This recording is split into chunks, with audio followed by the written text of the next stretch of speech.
Bom dia, pessoal.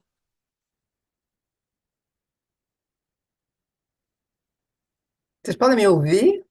Bom dia, Eliamane. Estou ouvindo perfeitamente. Tá.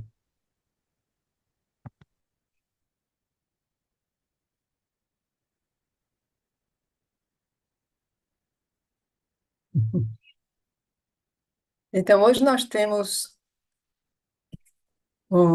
dois textos de Sri Aurobindo. É um sobre Dharma, que, que é uma expressão que se usa, né, hoje em dia, assim, muitas vezes. Então, eu acho que com esse texto de Sri Aurobindo podemos clarificar ainda mais, né, o que quer dizer essa palavra, Dharma, essa expressão, né? E outros textos sobre os Vedas, porque quando vamos começar a ler em algum momento, alguém começou a ler já os ensaios sobre a Gita, é, eu achei muito relevante para entender melhor assim, os mistérios, né, que estão por trás desses textos. Mistério no sentido de que eles são distantes no tempo e, e fazem parte de uma época, de um período espiritual, histórico, que é distante de nós também, né? E então o que Cherubim faz é nos aproximar desse material, é trazer esse material assim que que de fato ele anuncia isso também. A um certo momento nos ensaios sobre a Gita, ele fala, né, como todo esse conhecimento está se derramando, né, sobre nós. E então eu achei interessante por isso, porque vai uma coisa que vai nos expor cada vez mais, né, o conhecimento. E então eu achei que a gente poderia aprender alguma coisa com o Dharma e os Vedas.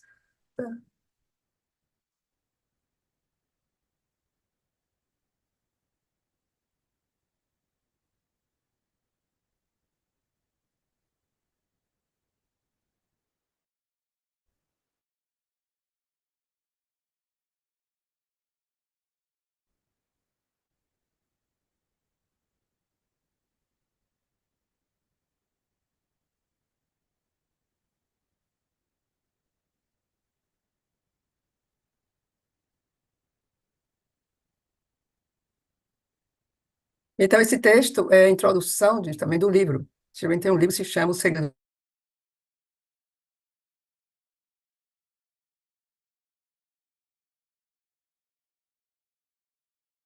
da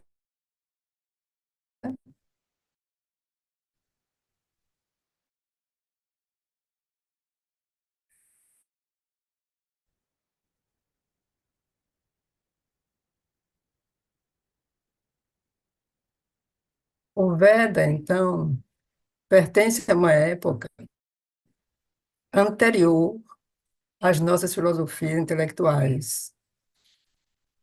Nessa época original, o pensamento procedia por outros métodos, diferente daqueles de nosso raciocínio lógico.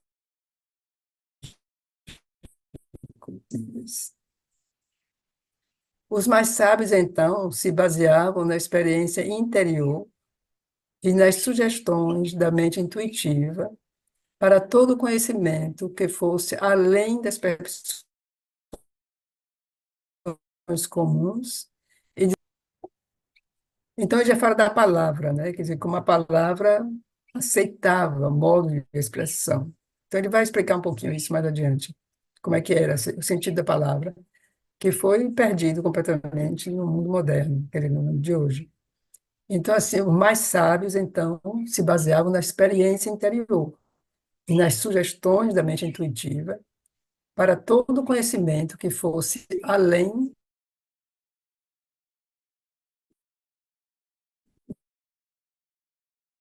das percepções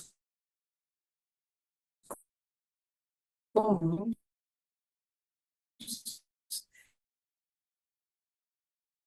e das atividades cotidianas do racionalista preciso.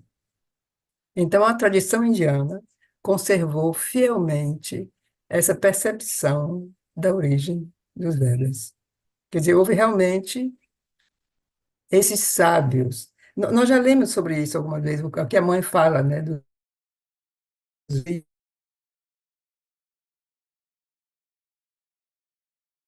rishis, né? Eu me lembro, imagino que eles deviam conversar entre eles, ou fazer algum tipo de discussão em temas assim muito elevados. Então, porque ninguém queria convencer ninguém. A coisa era assim, era o saber, era o conhecimento, era a iluminação, não era para convencer ninguém. Então, o objetivo deles era a iluminação, não a convicção lógica.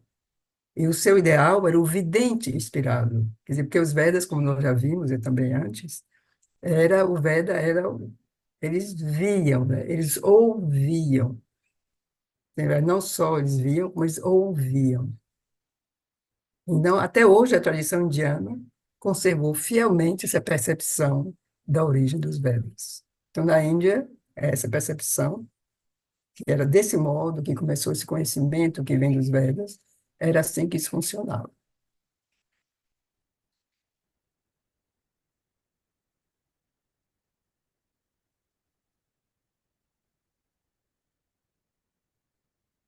O Rishi não era o autor individual do hino, mas o vidente Drashtu, de uma verdade eterna e de um conhecimento impessoal. A linguagem própria do Veda é Shruti, um ritmo que não é composto pelo intelecto, mas é ouvido. Uma palavra divina que vinha vibrando do infinito para aquele que se havia preparado previamente para o conhecimento impessoal. As próprias palavras drishti e shruti, a visão e a escuta, são expressões védicas. Essas palavras e outras da mesma natureza significam, na terminologia esotérica dos índios, o conhecimento revelador e o conteúdo da inspiração. Como nós vimos já também, quando nós falamos dos rishis, é o que a mãe fala. Ela disse que os rishis eles não tinham uma origem, eles não faziam parte da involução, eram seres já evoluídos que se manifestaram, tomaram corpo naquele momento, vieram participar, digamos, daquele momento terrestre, justamente para poder manifestar esse conhecimento. Então, ele não era o autor individual, quer dizer, aquela pessoa, né? Mas ele via uma verdade eterna e um conhecimento que era vasto, que era um conhecimento que era impessoal, e é muito mais além do que a pessoa humana, do que cada um de nós, do que cada um deles, do que a humanidade mesmo, que era um conhecimento que era impessoal e vasto.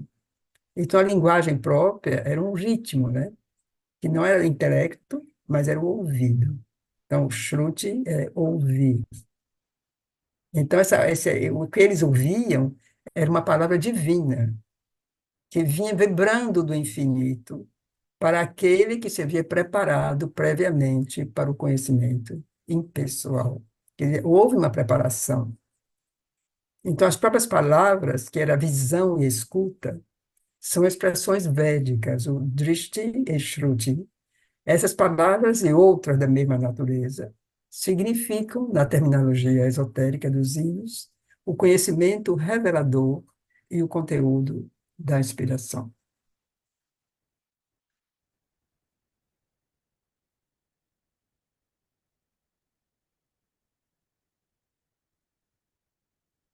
Então, na ideia védica de revelação, não há nada que sugira o miraculoso ou o sobrenatural.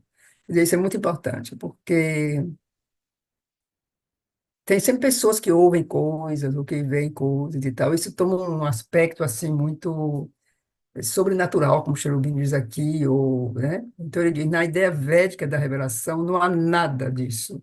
Quer dizer, o Rishi que empregava essas faculdades, a faculdade realmente de receber a revelação, de ouvir, de ver, ele empregava essas faculdades, ele as adquiriu por um autodesenvolvimento progressivo. O próprio conhecimento era uma viagem e um alcançar. ou uma descoberta e uma conquista. A revelação vinha somente no fim. A luz era a recompensa de uma vitória final. No Veda, há continuamente essa imagem da viagem, da alma que caminha no caminho da verdade. Nesse caminho, enquanto avança, ela, a alma, também se eleva. Novas vistas de poder e de luz se abrem à sua aspiração. Por um esforço heróico, ela conquista suas posses espirituais amplificadas. Eu acho esse parágrafo particularmente assim iluminador, assim, muito clarifica muito as coisas, né? Então, primeiro isso, né, que não tem nada de sobrenatural ou miraculoso nisso, né? O Rishi, quem pregava essas faculdades, ele adquiriu por um autodesenvolvimento progressivo. Então, mesmo que eles não tenham sido seres humanos, digamos, nascidos no processo evolutivo e tal, mas eles também passavam por um processo evolutivo no sentido de que eles se encarnaram, eles tomaram um corpo, então eles tiveram que também desenvolver, passar por um período de aprendizagem, porque estavam também, né, num corpo humano, quer dizer, isso eu imagino, posso supor. Então eles adquiriu essas faculdades. Por quê? Porque ele se desenvolveu, quer dizer, ele realmente aplicou a disciplina, ele aplicou tudo que ele podia dessas faculdades interiores para chegar a isso, assim, desenvolvimento dessas capacidades, né? Então, o próprio conhecimento era uma viagem e também chegar, alcançar, era isso, a viagem era isso. Ou então uma descoberta e uma conquista, né? Quer dizer, descobrir e conquistar, quer dizer, é uma coisa que tem uma coisa que é uma afinidade, né?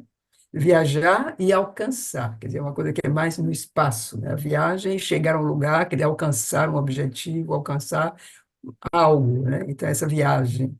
Ou então uma descoberta e uma conquista. Você descobre, aí no momento que você descobre aquilo se torna próprio seu, quer dizer, uma conquista. Mas a revelação mesmo vem somente no fim. A luz era a recompensa de uma vitória final. E no Veda há continuamente essa imagem da viagem, da alma que caminha, no caminho da verdade. Nesse caminho, enquanto avança, ela também se eleva. Novas vistas de poder e de luz se abrem à sua aspiração.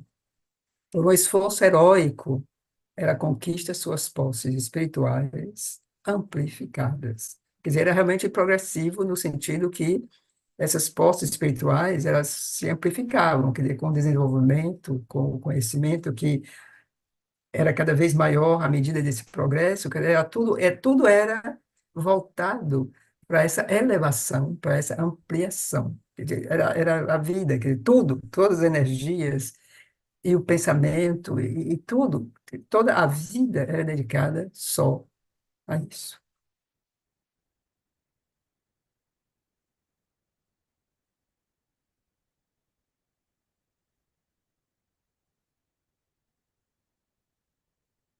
Do ponto de vista histórico, o Rig Veda pode ser visto como um registro de um grande avanço feito pela humanidade, graças a meios especiais em certo período de seu progresso coletivo.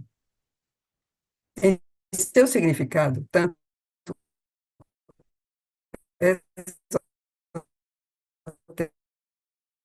esotérico quanto exotérico, é o livro das obras, do sacrifício e se alça a planos de pensamento e experiência inacessíveis ao ser humano animal e natural. É a glorificação pelo homem. Está longe, portanto, de ser uma tentativa de considerar os resultados de uma especulação intelectual ou imaginativa, nem tampouco é constituído de dogmas de uma religião primitiva. Aqui nós temos o conceito, né, do saquinho em obra e se alça, a plano de pensamento e experiência inacessíveis ao ser humano animal natural. Então, esses elementos nós vamos encontrar nos ensaios sobre a Gita. Esse elemento das obras, do sacrifício interior e exterior, a batalha, né? Nós vamos encontrar esses elementos também nos ensaios sobre a Gita. E aí, claro, né, está longe, portanto, de ser uma tentativa de considerar o resultado de uma especulação intelectual imaginativa, nem tampouco é constituído de dogmas de uma religião primitiva, porque muitas, no século XIX, começo do século XX, houve traduções dos Vedas, né? Muita interpretação assim, que era isso, né? Uma religião primitiva, que adoravam as vacas e sei lá. Então, era assim, né? Dogmas. Houve interpretações e traduções mesmo, sim, com essa leitura, né? Com esse tipo de interpretação.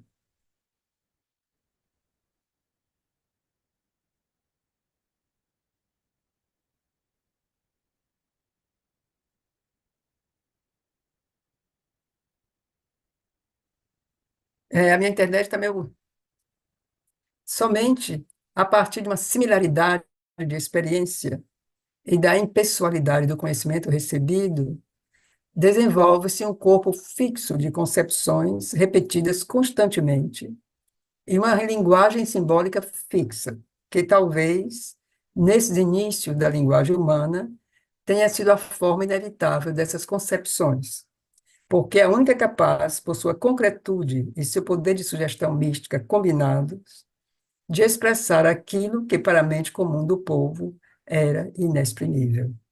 Então, vamos ler isso de novo. Somente a partir de uma similaridade de experiência e da impessoalidade do conhecimento recebido.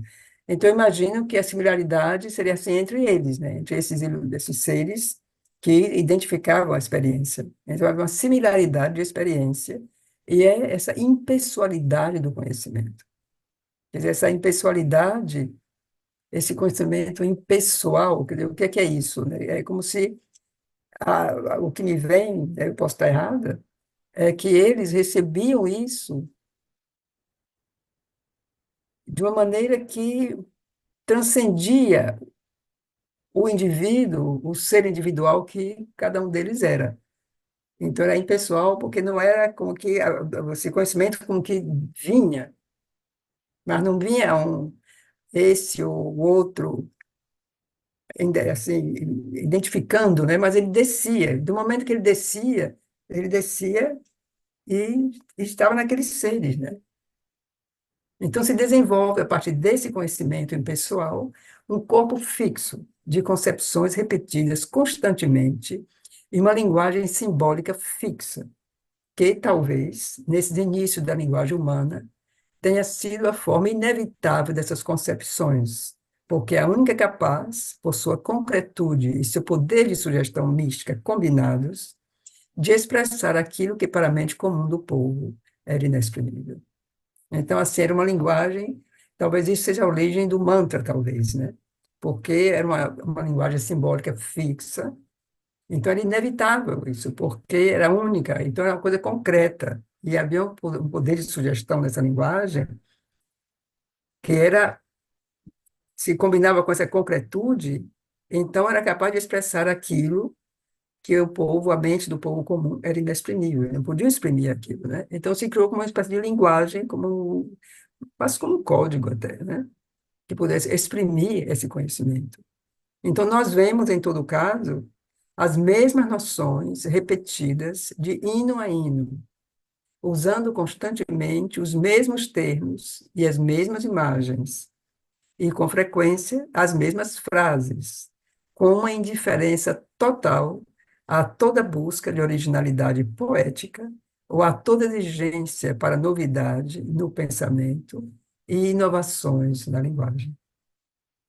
Aqui eu hesitei porque eu não tenho material comigo, eu teria fiquei tentada a procurar alguns exemplos disso, mas eu não tenho esse material comigo, né? Eu não tenho, isso foi coisa que eu já tinha traduzido, que estava comigo antes. Mas, assim, ter essa coisa que ele diz aqui, as mesmas noções repetidas de hino a hino, usando constantemente os mesmos termos e as mesmas imagens, e com frequência as mesmas frases, com uma indiferença total a toda busca de originalidade poética, ou a toda exigência para novidade no pensamento e inovação na linguagem. Quer dizer, o que importava naquele momento era o poder mesmo da palavra, o poder da palavra, o poder da, como se pode dizer, da frase, ou o que seja, né, da combinação de palavras, quer dizer, isso havia uma forma concreta, né, uma forma realmente assim, que era sugestiva, misticamente, e essa repetição é que dava a força, era pela repetição, e aí foram criados os ritmos, foram criadas as, como se pode dizer, os acentos, né, das palavras e das frases, e o ritmo, que está ligado ao ritmo, e a maneira de dizer, a maneira de vocalizar essas coisas, né? Tudo isso foi como que determinado. Inclusive, ao longo dos milênios, até hoje, ainda se encontra alguns desses eruditos que eles têm a maneira de ler, né? Tem aqueles livrinhos assim, né? Ainda escrito no, em sânscrito ou em línguas muito antigas, onde ele lê. Então, tem um método muito preciso de recitar, então tem os gestos com as mãos, a modo de entonar a palavra. É uma coisa assim muito, muito incrível. Assim, e é bem repetitivo o ritmo, tudo. Então, tem um código.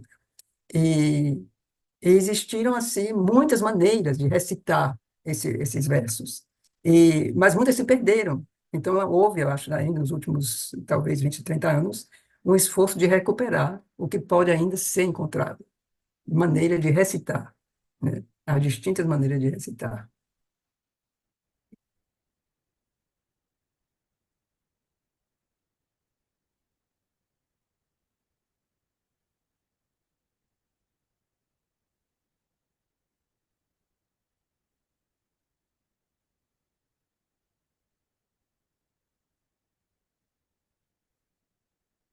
Então, não havia nenhuma busca de elegância, riqueza ou beleza estética. Induz esses poetas místicos a variar a forma consagrada, que se tornou para eles uma espécie de álgebra divina, transmitindo as fórmulas eternas do conhecimento às gerações sucessivas de iniciados. Os hinos possuem, de fato, uma forma métrica consumada, uma técnica sempre sutil e proficiente, grandes variações de estilo e de personalidade poética. Eles não são a obra de artesãos toscos, bárbaros e primitivos, mas o sopro vivo de uma arte suprema e consciente, formando suas criações no movimento poderoso, mas bem governado, de uma inspiração auto-observadora.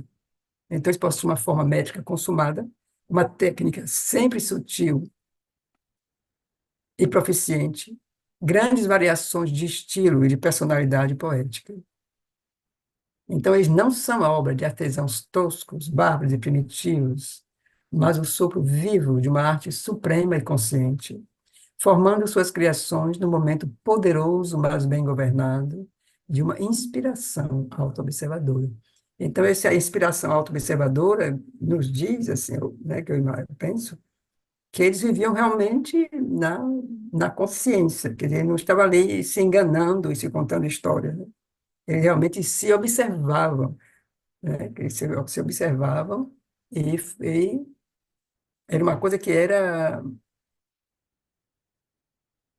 deixa eu bem definir isso aqui, não preciso dizer nada, né? Quando ele diz, não era obra de artesãos toscos, porque em muitas interpretações parece isso, né? Eles estavam ali a adorar as vacas, né? Assim, eram como que camponeses, né, que tinham assim os rebanhos e tomavam conta dos rebanhos, e aí criaram certas entonações, entoações, enfim. Ele não diz isso, né? Mas era o sopro vivo de uma arte suprema e consciente. Então, como era consciente, os seres que traziam esse conhecimento, eles se observavam. Então, eles tinham uma inspiração auto-observadora.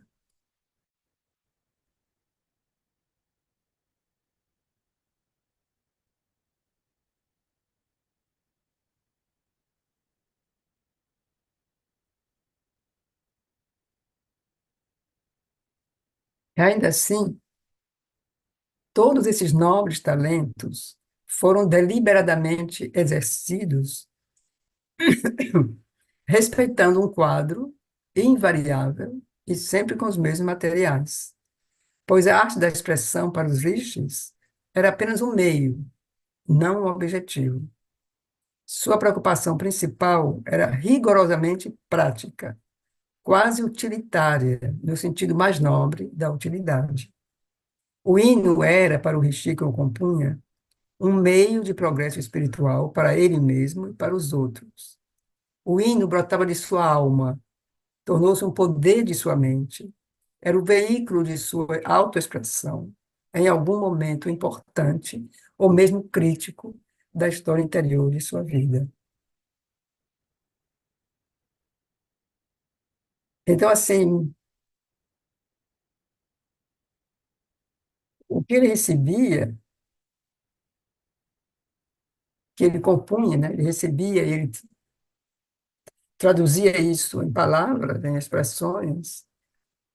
Então, isso era um meio de progresso espiritual, não só para ele, mas também para os outros. Então, isso brotava da sua alma, era o poder da sua mente, era o veículo de sua autoexpressão. E foi um momento crítico interior da vida desse ser.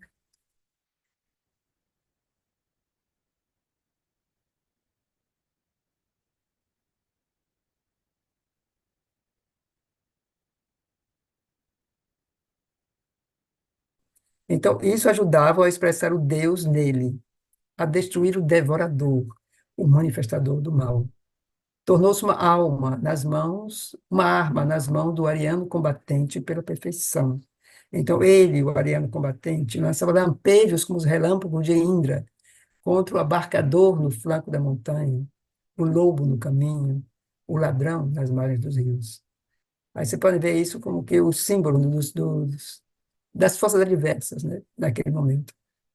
E o ariano, digamos, essa expressão, né, o ariano é aquele que ele não tem nada a ver com digamos, uma raça superior, o que seja, mas a palavra significa aquele que segue o Veda. Então, a palavra ariano é aquele que segue o Veda. Então, aqui ele tornou-se uma arma, que o hino ajudava a expressar o Deus nele, destruir o devorador, o manifestador do mal. Tornou-se uma arma nas mãos do ariano combatente pela perfeição. Ele lançava lampejos como os relâmpagos de Indra contra o abarcador no flanco da montanha, o lobo no caminho, o ladrão nas margens dos rios.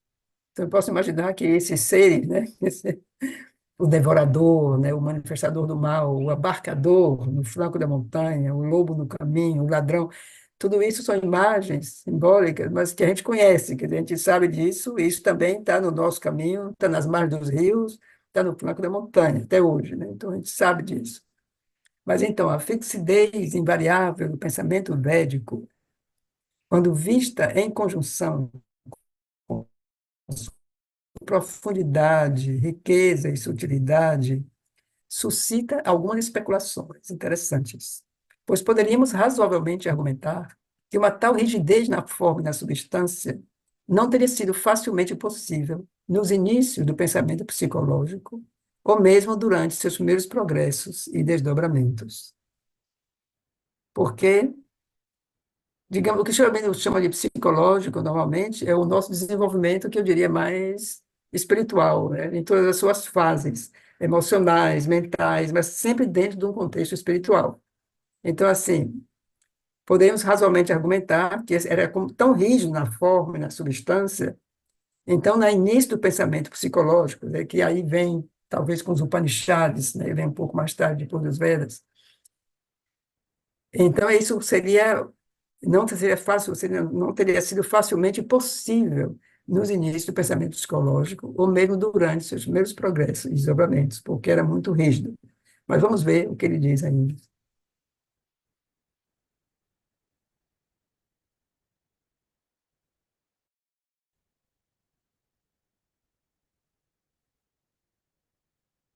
Devemos, portanto, presumir que nossa atual Samhita, que é o texto do verbo tratado com respeito em relação às normas de combinação eufônica, o real contínuo texto do Veda.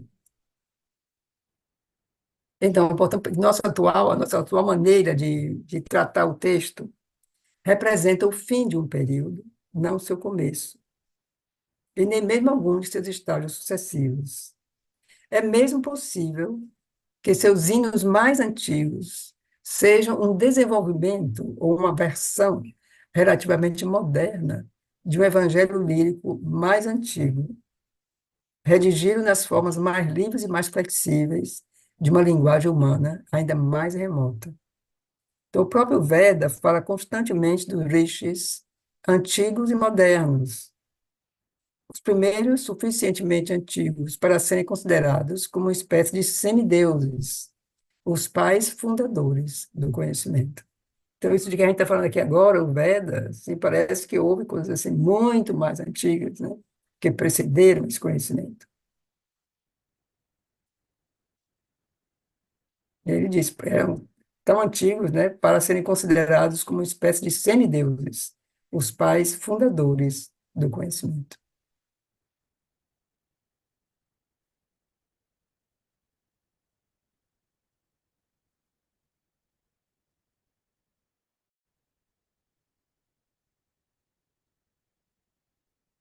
Ou toda a massa voluminosa de suas litanias poderia ser apenas uma seleção feita por Veda Vyasa, a partir de um passado oral ariano muito mais rico, composta, segundo a crença comum, por Krishna da ilha, o grande sábio da tradição, o compilador colossal Vyasa, com sua face voltada para o início da Idade do Ferro, para o século do crepúsculo, que,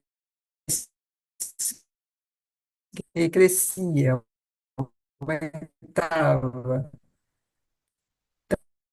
Então, é talvez apenas o último testamento para uma espécie humana cujo espírito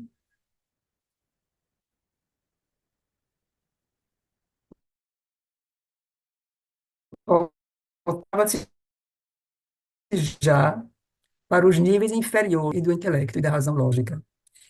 Então, o viado, esse viasa, é aquela pessoa onde tem, do qual, digamos, a Bhagavad Gita faz parte. Então, esse texto aqui é muito interessante porque pode ser que tudo isso tenha sido uma compilação feita por essa pessoa, que é também o mesmo, que ele fala adiante aqui, Krishna da ilha. Então, é o mesmo, o Vyasa. A partir de um passado oral ariano muito mais rico, e composta, segundo a crença comum, por Krishna da ilha, que é o Veda Vyasa, o grande sábio da tradição, o compilador colossal. Então, é bonito o que ele diz agora, que a sua face era já voltada para o início da Idade de Ferro, para o século do crepúsculo que aumentava. Então, esse é talvez apenas o último testamento das idades da intuição, das auroras luminosas dos anciãos. É a última mensagem para o testamento para seus descendentes, para uma espécie humana, cujo espírito voltava-se já para os níveis inferiores e os ganhos mais fáceis e seguros. Seguros, talvez, apenas em aparência, da vida material e do intelecto e da razão lógica. Então, isso eu já vi, assim, Sri Aurobindo, eu acho que ele menciona isso também nos ensaios sobre a Gita, como Krishna ele veio trazer isso, porque justamente depois dessa guerra, é como se fosse esse momento, né, da Idade do Ferro, da Idade do Ferro, que justamente o conhecimento está encoberto. A Idade de Ferro tem isso, mas que depois da Idade de Ferro começa o Satya Yuga, que é o momento do conhecimento e da luz. Então, a Idade de Ferro é a idade onde o conhecimento está coberto. Então, é a idade da ignorância, né? Então, assim, é como que ele escreveu isso tudo, mas ele sabia, como que para deixar isso, né, para a posteridade, porque ele sabia já que a Idade de Ferro já estava às portas, né, da humanidade. Então, esse era talvez o último testamento das idades da intuição, das auroras luminosas dos anciãos para seus descendentes. Para uma espécie humana, cujo espírito voltava-se já para os níveis inferiores e os ganhos mais fáceis e seguros da vida material e do intelecto e da razão lógica, que é, digamos, a nossa vida material que não parou, digamos, que se a gente pensa no que evoluiu depois disso, no que aconteceu depois disso, desse momento histórico, houve realmente um tal declínio, quer dizer, foi como que uma descida, assim, em termos de conhecimento, em termos de afundar, né, para poder passar por tudo isso e remontar no Satyuga, que já está também às portas, né, já está se manifestando também, embora a gente não veja ainda.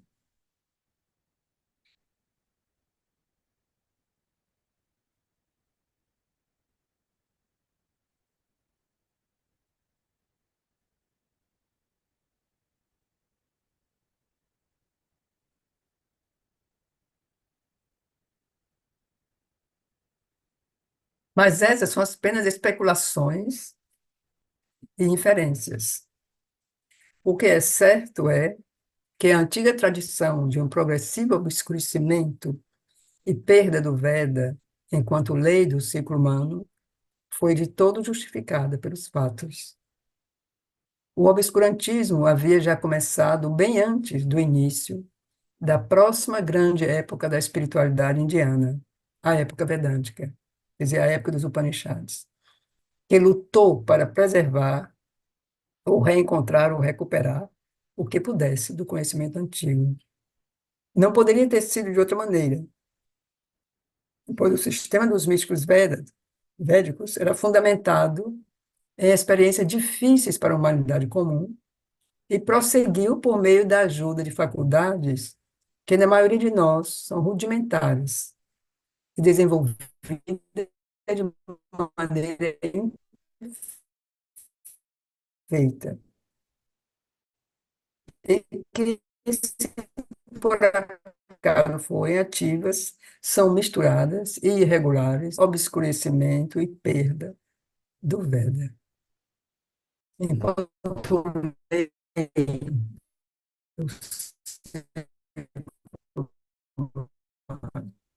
então, esse fato que isso aconteceu, esse obscurecimento, então, foi de fato antes, né? Porque depois houve a época vedântica, então a época vedântica, eles lutaram para preservar o que pudesse, né, do conhecimento antigo, porque, e é normal, que ele não poderia ter sido de outra maneira, aí ele diz, pois o sistema dos místicos védicos era fundamentado em experiências difíceis para a humanidade comum e prosseguiu por meio da ajuda de faculdades que, na maioria de nós, são rudimentares e desenvolvidas de maneira imperfeita.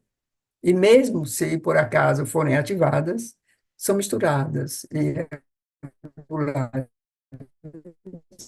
em sua.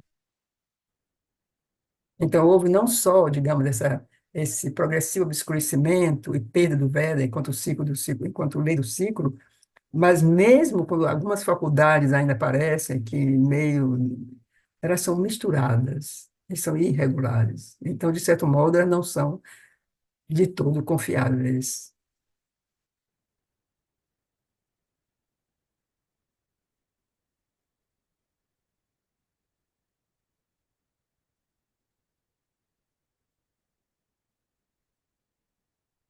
Uma vez que a primeira intensidade da busca pela verdade passou, ocorreram períodos de fatiga e de relaxamento, nos quais as antigas verdades tiveram que ser parcialmente perdidas.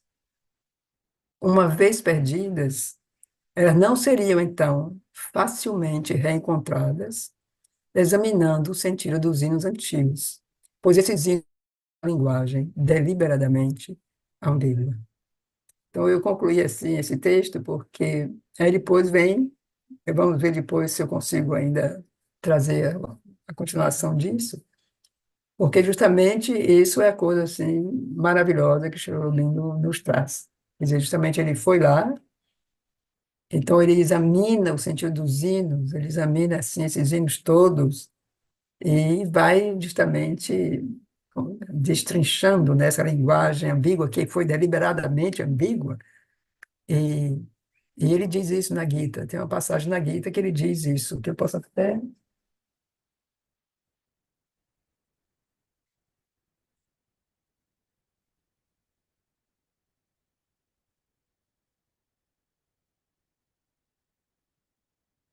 Cherubim ele diz aqui, nos ensaios, ele diz: uma massa de novo material derrama-se em nós. Temos não só que assimilar as influências das religiões teístas da Índia e do mundo, em um sentido restabelecido do significado do budismo, mas também levar em consideração as revelações, potentes, embora limitadas, do conhecimento e da busca modernos. Além disso, o passado longínquo e sem data, que parecia estar morto, volta a nós com fulgor de numerosos e luminosos segredos, perdidos há muito para a consciência humana e que reaparecem agora de detrás do véu. Então, isso eu acho isso assim muito. Isso ele escreve isso no primeiro capítulo da Gita, dos ensaios sobre a Gita, que se chama O que a Gita pode nos oferecer. O que a Gita pode nos oferecer. Então, ele fala disso porque Sri Aurobindo, sendo o que ele é, o tempo para ele não existe como para a gente, né? Então, Sri Aurobindo era, ou é atemporal, e ele podia ver o tempo, porque ele escreveu isso que ele escreveu aqui há um século atrás, né? 1916. E aí ele já fala assim, essa massa de conhecimento que, digamos que depois desse 1916, né, assim, em plena Primeira Guerra Mundial, houve depois uma guerra, houve tanta coisa que aconteceu, mas ele já falava disso em 1916. E que isso seria, então, assim, isso é a grande síntese, né, que Cherubim fala. Né? Quer dizer, a síntese, finalmente, é isso, né? É por isso tudo.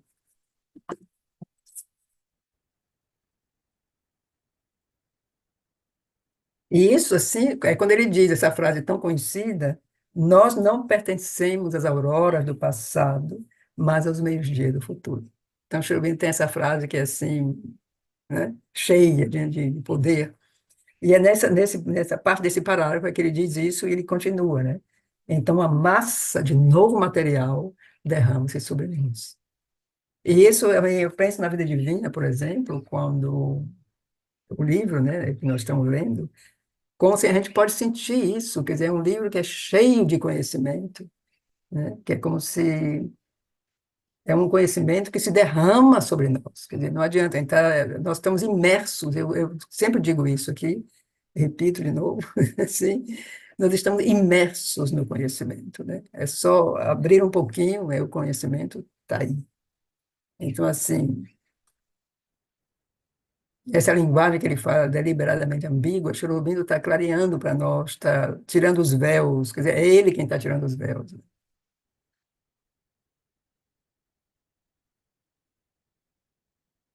Porque, assim, esse conhecimento não é um conhecimento mental, né? Quer dizer, isso é...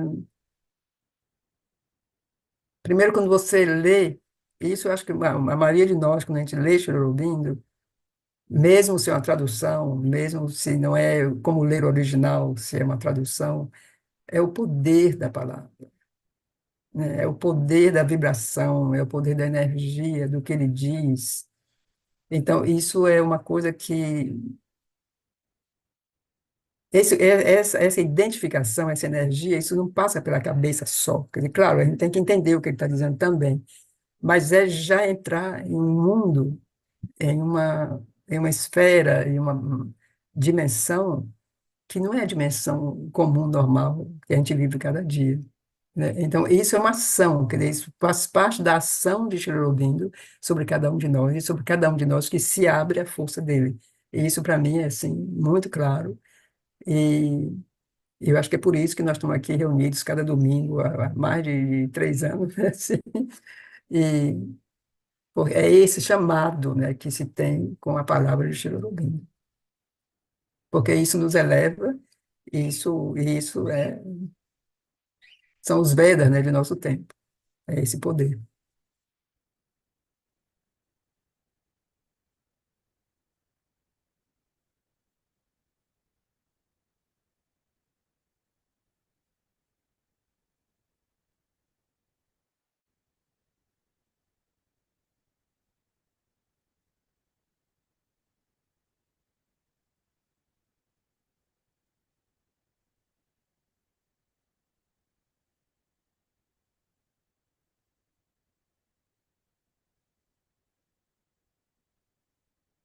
Então, Dharma significa, literalmente, aquilo que aprendemos e que mantém as coisas juntas. A lei, a norma, a regra da natureza, da ação e da vida. Dharma significa todo o ideal que podemos propor a nós mesmos e a lei de suas operações e de suas ações.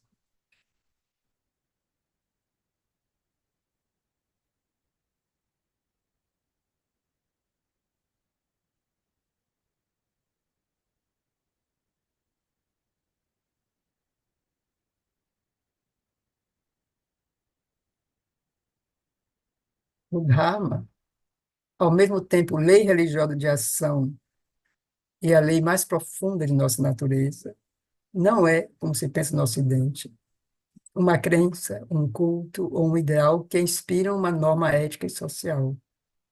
É a lei justa de funcionamento de nossa vida em todos os seus elementos.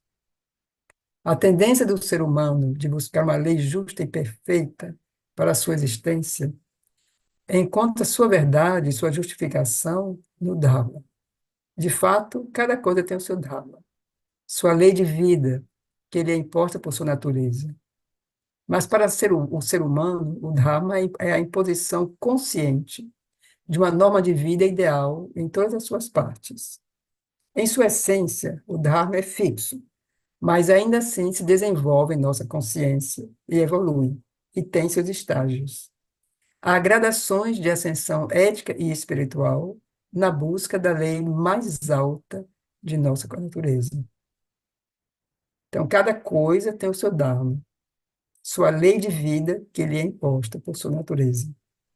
Mas para o ser humano, o Dharma é a imposição consciente de uma norma de vida ideal em todas as suas partes. Em sua essência, o Dharma é fixo, mas ainda assim se desenvolve em nossa consciência e evolui e tem estágios. Há gradações de ascensão ética e espiritual na busca da lei mais alta de nossa natureza. Esses elementos nós vamos encontrar também nos ensaios sobre a Gita, porque é o que, finalmente, o que Krishna insiste, né, com Arjuna. É a lei, quer dizer, qual é a sua lei própria, a lei que é própria ao que você é como guerreiro, ao que você é como ser humano e que você tem que transcender. Então, assim, esse Dharma, quer dizer, ele tem que buscar o Dharma mais alto, né? E, então, esses são elementos que a gente vai encontrar também no ensinamento de Krishna, Arjuna.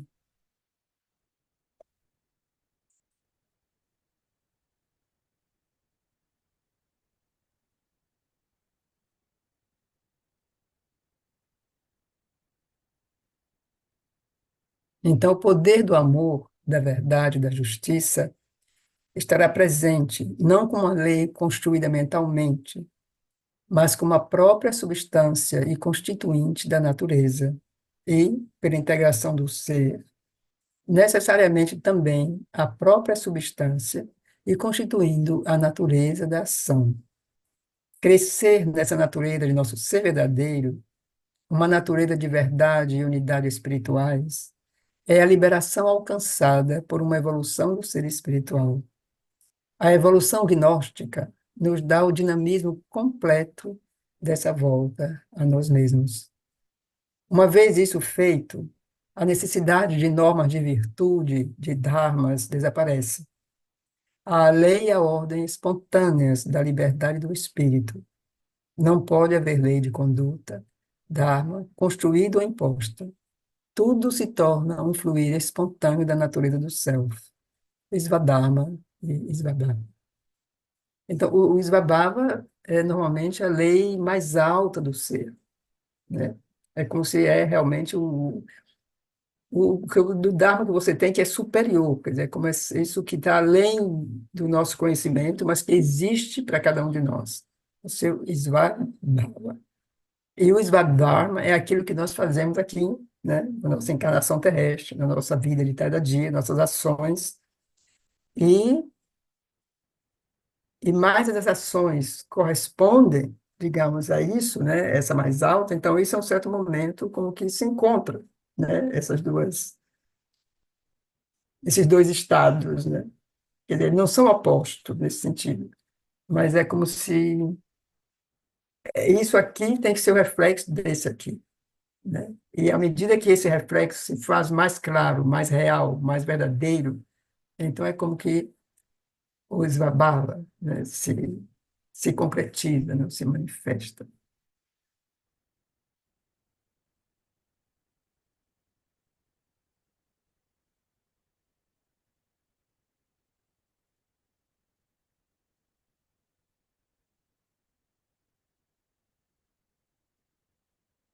Se nossa busca é por uma perfeição total do ser, sua parte física não pode ser deixada de lado, pois o corpo é a base material. O corpo é o instrumento que temos que usar. Sariram Kalu Dharma Sadhana, diz o antigo adágio sânscrito. O corpo é o meio de cumprir o Dharma. O Dharma significa todo o ideal que podemos propor a nós mesmos e a lei das operações e da ação dessa lei.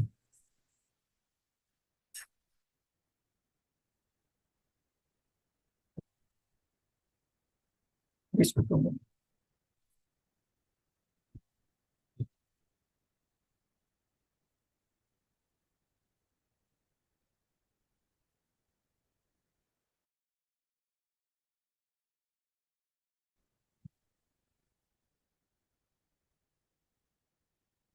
Então, nós vamos retomar nosso livro, né? Então, vamos abrir na página 775 do livro e vamos tentar, assim, lembrar um pouco que nós já falamos várias vezes nesse capítulo. Lembra que esse capítulo é a evolução do homem espiritual, que trata justamente todos esses aspectos, né, dessa busca espiritual, os aspectos que foi tomando, né, durante a evolução, o lado, digamos, o oculto, né, o conhecimento, o lado da religiosidade. Então, nós falamos disso já nas leituras antecedentes.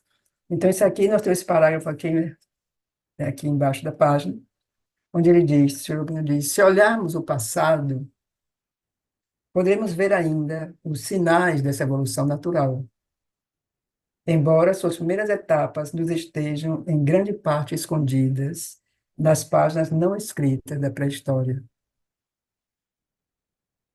Então, essa evolução natural foi o que foi acontecendo, né, ao longo da história, que é essa vida espiritual, essa busca espiritual, que foi passando por todos esses processos, por todas essas fases, né?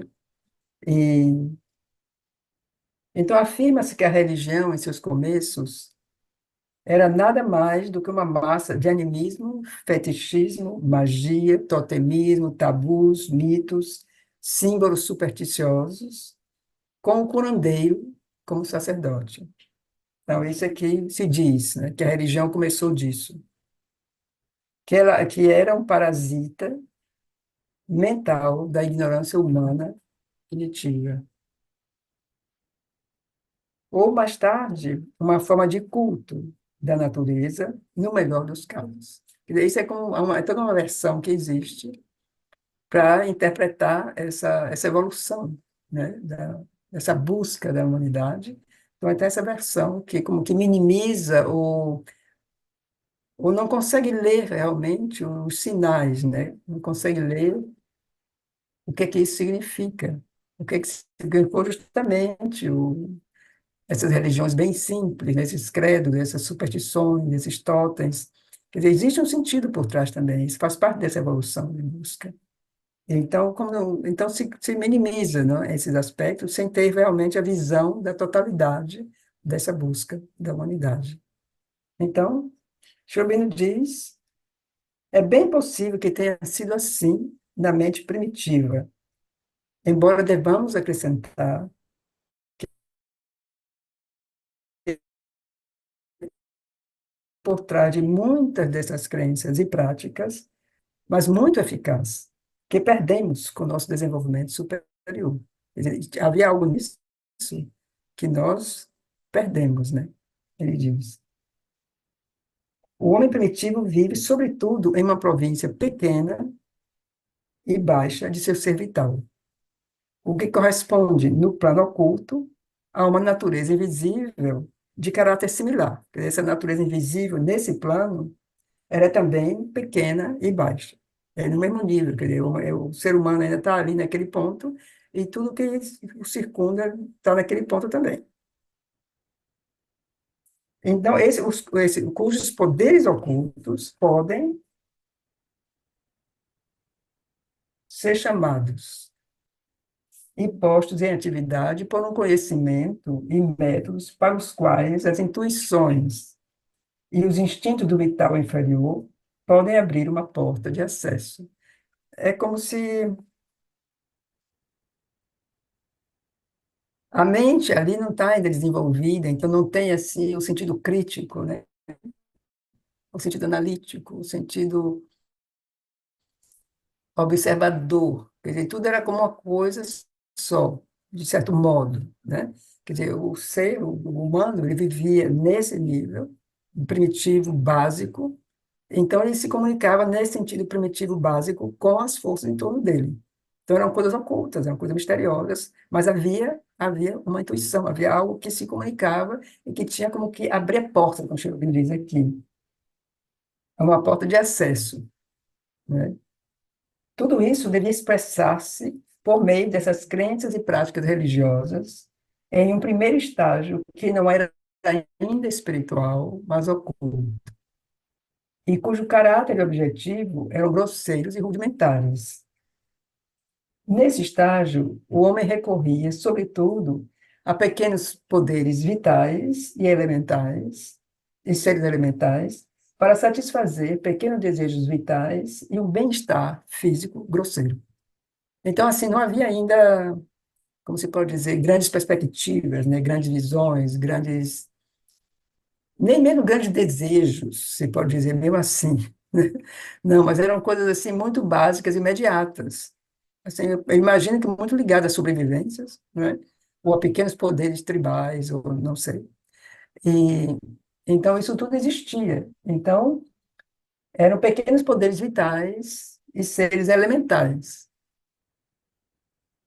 Então, para os seus pequenos desejos, quer dizer, tudo funcionava nesse nível.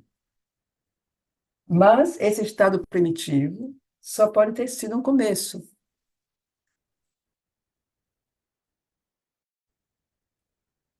Se de fato foi um estado primitivo e não daquilo que podemos ver ainda, um declínio ou um vestígio. Regressão a partir de um conhecimento mais alto, pertencente ao ciclo de uma civilização precedente ou remanescente, deteriorado, de uma cultura morta ou obsoleta. Então, isso é interessante também, porque não é que eles nasceram como que primitivos, né? Mas Tchobin sugere que eles são já o declínio, o resultado do declínio de uma sociedade, né? Que já tinha poderes e já tinha alcançado um certo nível, né? E que isso foi um declínio e que aquele tipo de conhecimento é como uma coisa que permaneceu, né? Como que vestígio daquele tipo de conhecimento que existiu e que permaneceu de maneira, foi realmente se reduzindo até chegar a isso. Então, Cherubino já sugere isso em outras situações humanas, onde ele diz isso, que pode ser que não é, que é primitivo, mas que é já como o remanescente de uma coisa que existiu previamente. Ele foi seguido, esse período, após diferentes etapas, por um tipo mais avançado de religião, de que temos registro na literatura ou em documentos que sobreviveram dos primeiros povos civilizados. Esse tipo de religião, composto de um culto e crenças politeístas, de uma cosmologia, mitologia, um complexo de cerimônias, práticas, obrigações, rituais e morais, algumas vezes estreitamente interligadas com o sistema social. Em geral, era uma religião nacional ou tribal, profundamente expressiva do estado de evolução que a comunidade havia alcançado em seu pensamento e em sua vida.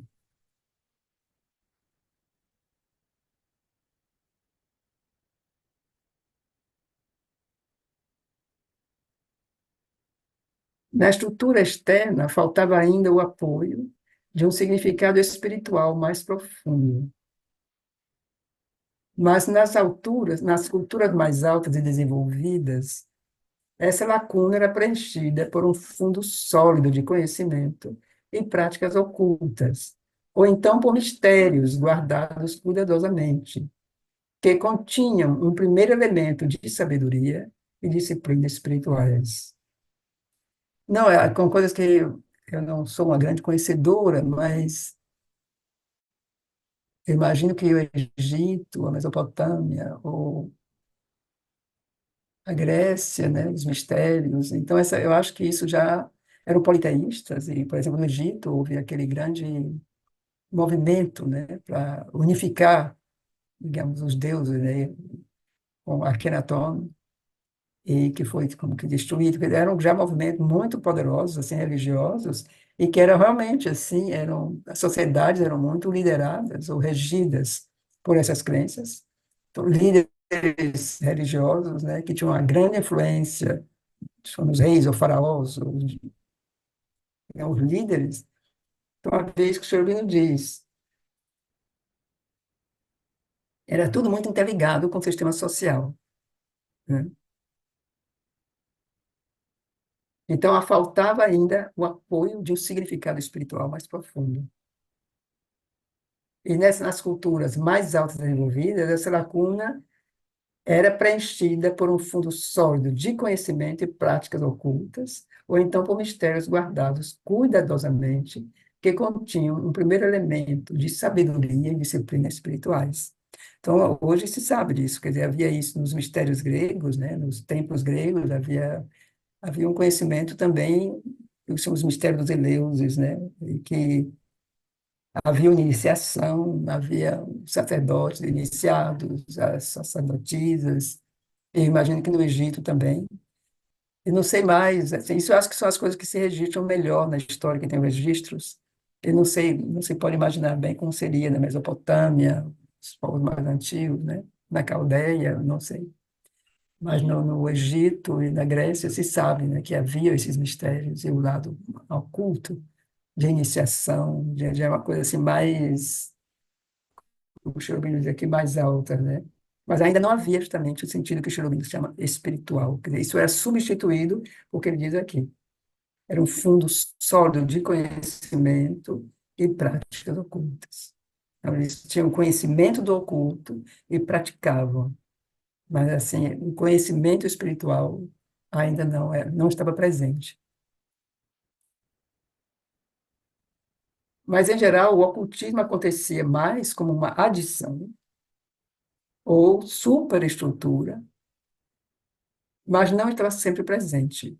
O culto dos poderes divinos, o sacrifício, uma piedade de superfície e uma ética social são os fatores principais. Uma filosofia espiritual ou ideias espirituais sobre o sentido da vida, no início parece estar ausente, mas com frequência seus rudimentos estão contidos nos mitos e mistérios. E em um ou dois casos, ela consegue emergir completamente e assumir uma forte existência separada.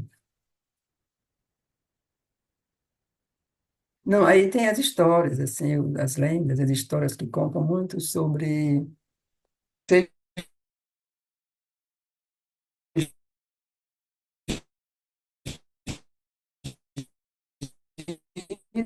ou seja, a Grécia, sobretudo a Grécia, porque tem muita coisa disponível. E nós temos as histórias também sobre toda o que se chama mitologia grega. São histórias riquíssimas, né? De um conhecimento que era muito maior, né? Que é um conhecimento que era...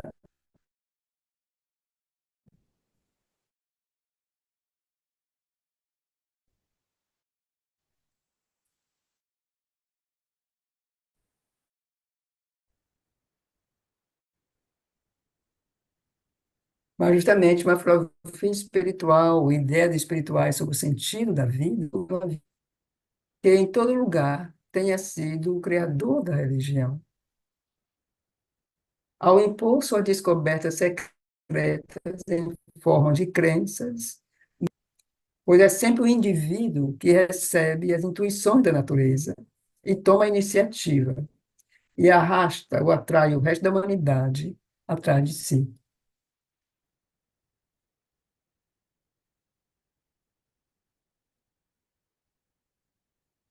É interessante, eu penso na cultura grega, que, como eu falei antes, né, a cultura grega, há muita informação, né, sobre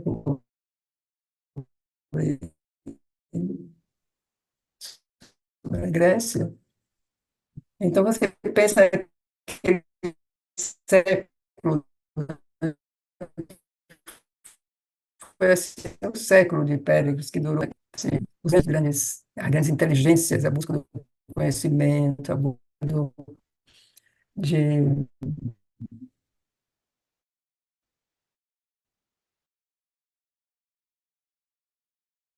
passar o conhecimento, né? Que ainda talvez muito mental, mas gera, eu não sei onde é que eu li, mas chama uma coisa sobre a mente. Então, ele diz que em termos de mente, que a natureza não inventou ainda nada, não, assim, em termos da evolução da mente como mental, que é, em algum momento também Shakespeare, mas eu acho que Platão assim foi muito particular, assim, o poder mental, né, o que Platão pôde fazer com a mente, né, com esse elemento mental.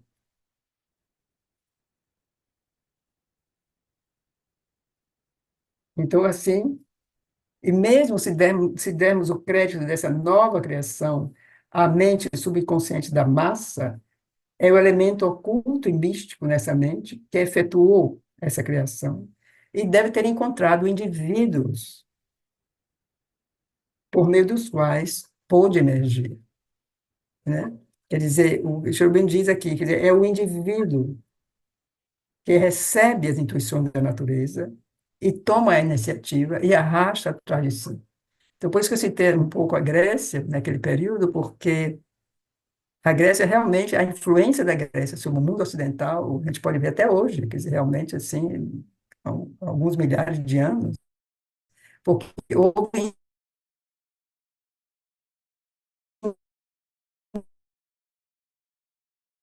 indivíduos realmente que receberam, né, de, de indivíduos que canalizaram, você pode dizer, eu não gosto dessa palavra, mas enfim, que vieram realmente, desceram, né, como conhecimento.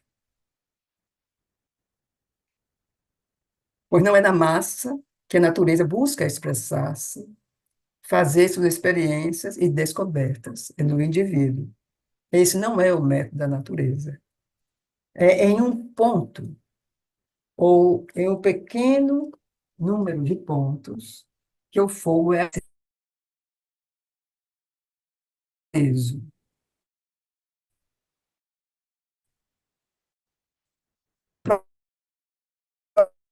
Propaga-se de domicílio a domicílio aos homens, ou melhor, preservadas para eles em uma mesa. São esses símbolos que formaram o cerne. Então, essa aspiração e experiências espirituais eram transmitidas a outros homens, preservadas para eles, uma massa desses símbolos que formaram o cerne da religião na mente da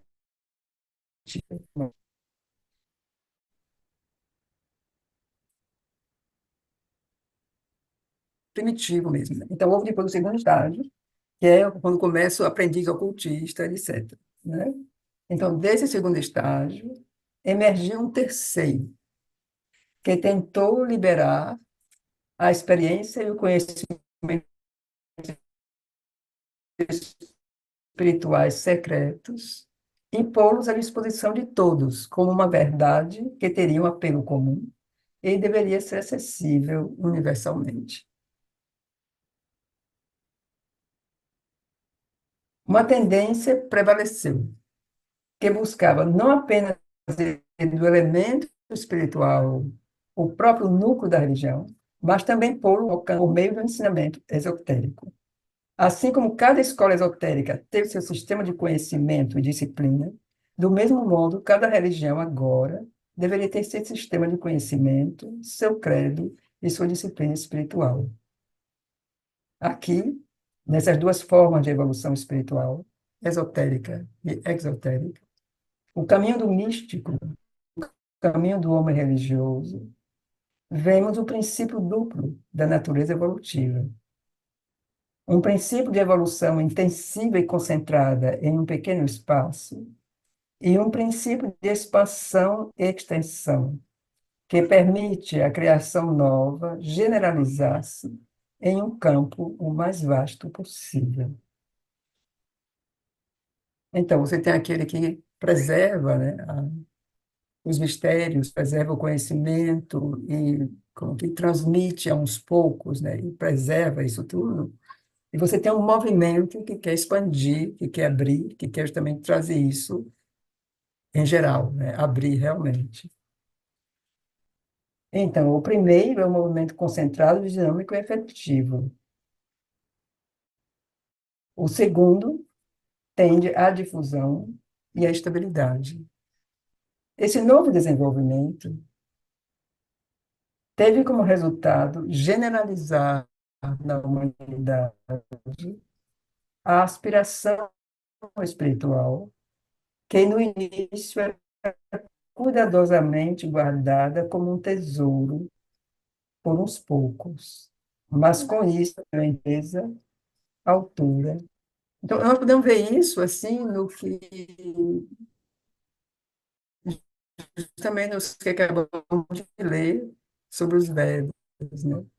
Como era o modo, eu não posso dizer protegido, porque eu não sei até onde isso era uma coisa que havia situação, claro, a situação social humana, né, que não estava preparada para aquele conhecimento, e havia justamente os rishis que preservavam, né, eu acho, não sei se a gente pode evitar essa palavra, porque justamente se aquele conhecimento fosse expandido e caísse em mãos de pessoas não preparadas, poderia realmente ser muito desarmonioso e perigoso. Então havia essa proteção realmente, né? Mas isso foi um pouco, aos poucos, se perdendo essa relação, esse núcleo central poderoso do conhecimento, que foi se diluindo, e daí nasceram justamente os Upanishads. Quer dizer, houve já esse movimento que nós vimos, que é já esse dos Vedas, Upanishads, Puranas, então vem a Gita, e aí vem, digamos, as histórias, os épicos, quer dizer, foi realmente se expandindo e cada vez mais. Então, por exemplo, você vê isso no esse sentido que Chopin diz aqui, que o elemento espiritual seria o próprio núcleo da religião. Então, teria que pôr isso ao alcance de todos os crentes por meio de um ensinamento exotérico. Assim como cada escola esotérica teve seu sistema de conhecimento e disciplina, do mesmo modo, cada religião agora deveria ter seu sistema de conhecimento, seu credo e sua disciplina espiritual. Então, em um princípio de evolução intensiva e concentrada, em um pequeno espaço, e um princípio de expansão e extensão, que permite a criação nova generalizar-se em um campo mais vasto possível. O primeiro, desculpa, esse novo movimento teve como resultado generalizar na humanidade a aspiração espiritual, que no início era cuidadosamente guardada como um tesouro por uns poucos. Com isso, ela perdeu em pureza, altura e intensidade. Então, se diluiu, quer dizer, a aspiração existe, mas muito diluída nas massas, né? Porque perdeu justamente em altura e intensidade. Então, os místicos haviam fundamentado o seu empenho, o seu esforço, no poder de um conhecimento suprarracional, intuitivo, inspirado, revelador. E no poder que o ser interior tem de entrar no cerne da verdade e das experiências ocultas. Mas a massa dos seres humanos não possui esses poderes, ou apenas uma forma inicial crua, não desenvolvida e fragmentada, em que nada de seguro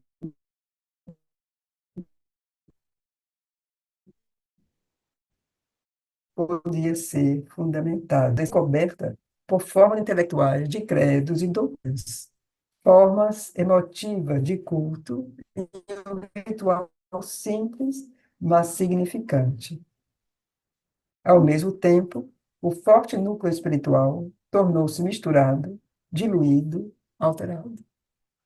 Deixou-se invadir e imitar pelos elementos inferiores da natureza mental, vital e física. Era essa mistura e alteração, acima de tudo. Essa invasão de elementos espúrios, essa profanação dos mistérios e perda de sua verdade e significado, assim como o mau uso dos poderes ocultos adquiridos pela comunicação com as forças invisíveis. E foi isso que eles quiseram evitar. Pelo segredo, por uma disciplina estrita e pela restrição do ensinamento aos poucos iniciados merecedores.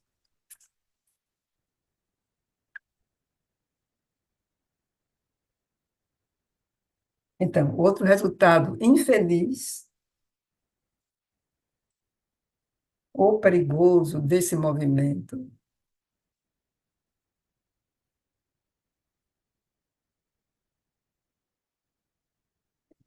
de difusão e da invasão que se seguiu, foi a formalização intelectual do conhecimento espiritual em dogmas e a petrificação das práticas vivas, o que as tornou uma massa morta de cultos, cerimônias e rituais. Uma mecanização que, com o tempo, obrigou. Mas esse risco teve que ser aceito, pois o momento de expansão é uma necessidade inerente. Isso tem que acontecer. Porque isso tem que, primeiro, acho que nivelar o mais possível, né, pelo mais baixo, para que possa acontecer de novo uma verdadeira mudança. Parece que é isso, né? Pois esse risco teve que ser aceito, ele diz. Pois o movimento de expansão é uma necessidade inerente ao impulso espiritual da natureza evolutiva.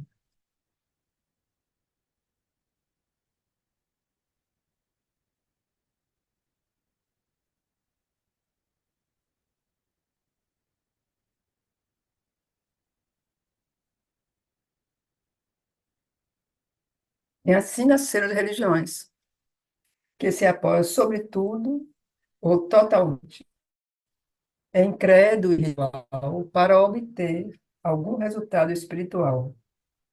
No entanto, devido à verdade de sua experiência, preservam a realidade interior fundamental que estava presente no início, enquanto existirem homens para continuá-lo, renová-la, de realizar o divino e liberar o espírito. Então, mais tarde, esse desenvolvimento conduziria a uma divisão em duas tendências, católica e protestante. Uma que busca conservar um pouco do caráter plástico original da religião, com sua multilateralidade e apelo à natureza inteira do ser humano. A outra rompe essa catolicidade e insiste na confiança pura na fé, no culto e nas regras de conduta, simplificado de forma a satisfazer rápido e facilmente a razão, o coração e a vontade ética de todos.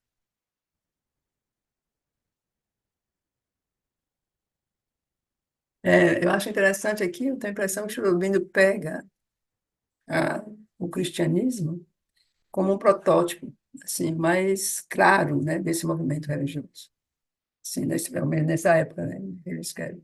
É a impressão que eu tenho, que ele vai pegar, né, justamente esse desenvolvimento todo conduziria a uma diferença, a uma divisão, né, entre o católico e o protestante. Que eu acho que nós, assim, quem estudou um pouco de história, lembra um pouco, né, desse processo, né, Então, essa orientação tendeu a criar uma racionalização excessiva, a desacreditar e condenar a maioria dos elementos ocultos que buscavam estabelecer uma comunicação com o invisível e a confiar na mente de superfície, considerada como um veículo suficiente para o esforço espiritual. Certa aridez e estreiteza, uma escassez de vida espiritual foram as consequências mais frequentes. É que houve tanto exagero, houve tanto, justamente, houve como uma caricatura, né, da intuição, uma caricatura desses contatos, né, com os planos, com outros planos, durante a Idade Média, né, aquele período. Por isso houve essa separação tão drástica, houve realmente uma igreja. Porque ela entendeu a criar uma racionalização excessiva, que teve que ser criada uma racionalização excessiva para evitar esses excessos assim de uma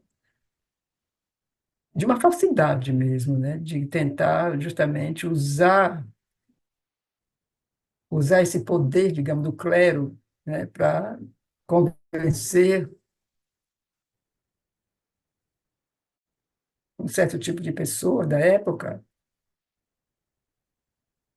que haviam possibilidades que eram assim ingênuas, né? Então a gente não vamos entrar em detalhes, né? Mas houve assim, então houve uma ressurgência, houve uma insurgência mais do que essa, foi uma insurgência, né, do outro lado, que criou essa divisão assim que continua, que não acabou nisso, essa divisão dentro do cristianismo é quase que sem fim, né?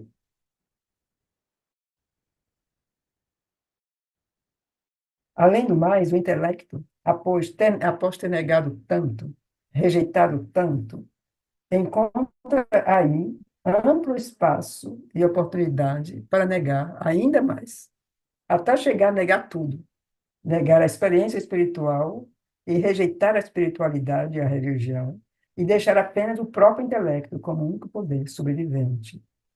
Mas, vazio do espírito, o intelecto pode apenas acumular conhecimentos externos, mecanismos e eficiência, e chegar ao ressecamento, né? Tornar-se seco, das fontes secretas da vitalidade, a chegar à decadência, sem nenhum poder interior para salvar a vida ou criar uma vida nova, ou nenhuma outra saída que não seja morte, desintegração e um recomeço a partir da velha ignorância. Quer dizer, não houve realmente uma renovação, né, nesse sistema.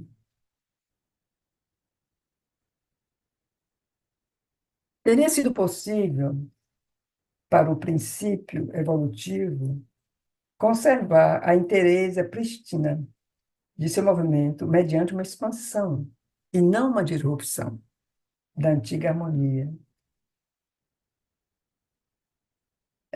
Schelling diz isso de uma maneira tão incrível, né? Poderia ter sido uma expansão, né? Quer dizer, esse conhecimento poderia se expandir-se mais, mas não uma disrupção da antiga harmonia mais sábia, enquanto avançava em direção de concentração e difusão.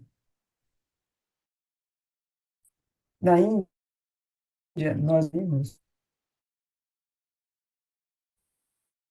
houve uma persistência da intuição original na Índia, não se limitou um só,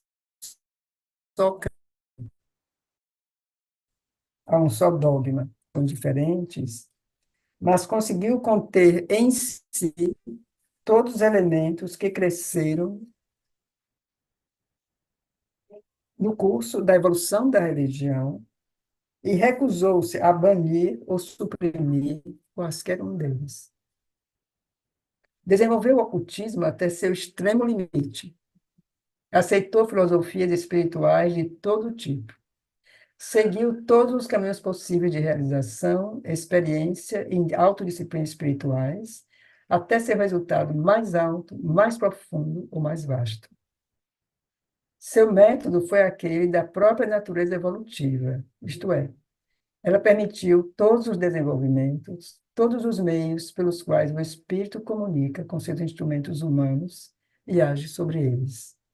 Todos os meios de comunhão entre o ser humano e o Supremo ou Divino. Permitiu seguir todas as vias possíveis para avançar em direção ao objetivo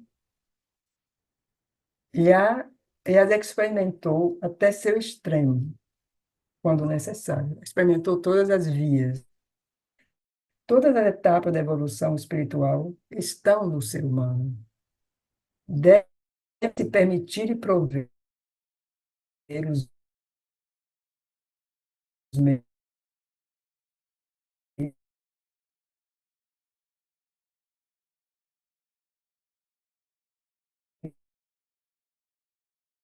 a cada um,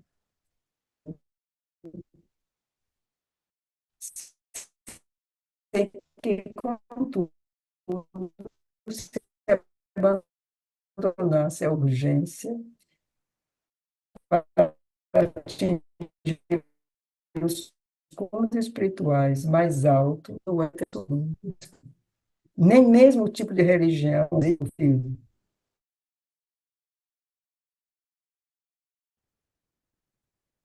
Então, na Índia, mesmo as formas primitivas que sobreviveram não foram banidas, mas elevadas, e assumiram um significado mais profundo, sem que, contudo, se abandonasse a urgência para atingir os cunhos espirituais mais altos no éter supremo mais puro. Nem mesmo o tipo de religião com o credo mais exclusivo foi excluído. Era admitido na variedade infinita da ordem geral, contanto que fosse clara sua afinidade com o objetivo e princípio do todo. Mas essa plasticidade buscava apoiar-se em um sistema socio-religioso fixo, permeado com o princípio de que a natureza humana deve elaborar-se gradualmente e, ao alcançar o cimo, voltar-se para o esforço espiritual supremo. Essa rigidez social, talvez necessária em uma época para garantir a unidade da vida, senão também como uma base estável e sólida para a liberdade espiritual. Então, essa rigidez social foi, por um lado, um poder de preservação, mas, por outro, um obstáculo maior ao espírito original de universalidade completa, um elemento de cristalização e restrição excessivas. Uma base fixa pode ser indispensável, mas, mesmo permanecendo estável, em essência, deverá ser também capaz de plasticidade em suas formas de mudança evolutiva. Deverá ser uma ordem, mas uma ordem progressiva.